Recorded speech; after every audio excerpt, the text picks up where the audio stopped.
Good afternoon. Welcome to the Midday Mull for Thursday, the 15th of June. Today we look at Deuteronomy chapter 20 as we work along with McShane in his reading scheme. It's a chapter dealing with going to war.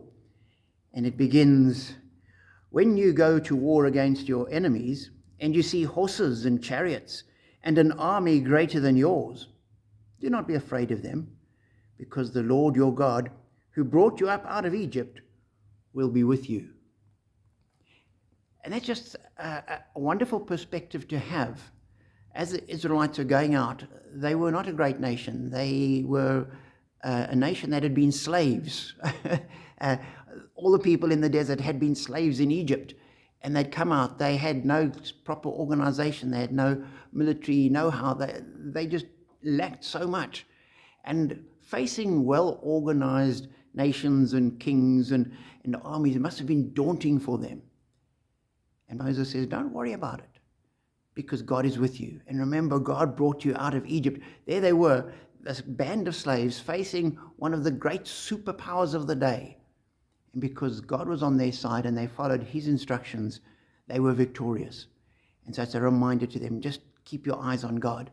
And that's a challenge to us as well. As we go through life and face battles, we mustn't get distracted by the number of horses and chariots that are coming against us, because sometimes they will seem overwhelming.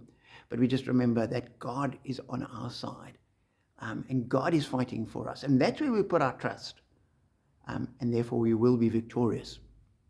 And then the passage continues, and the writer, we're told, the officers shall say to the army, this is before they go to battle, has anyone built a new house and not dedicated it? Let him go home, or he may die in battle and someone else may dedicate it. Has anyone planted a vineyard and not begun to enjoy it? Let him go home, or he may die in battle and someone else will enjoy it. Has anyone been pledged to a woman and not married her? Let him go home, or he may die in battle and someone else may marry her. And just the compassion, saying these plans you have for life and these ideas that you're putting into place. And if you haven't benefited, then rather go home and do that so that you don't have people double-minded in the battle.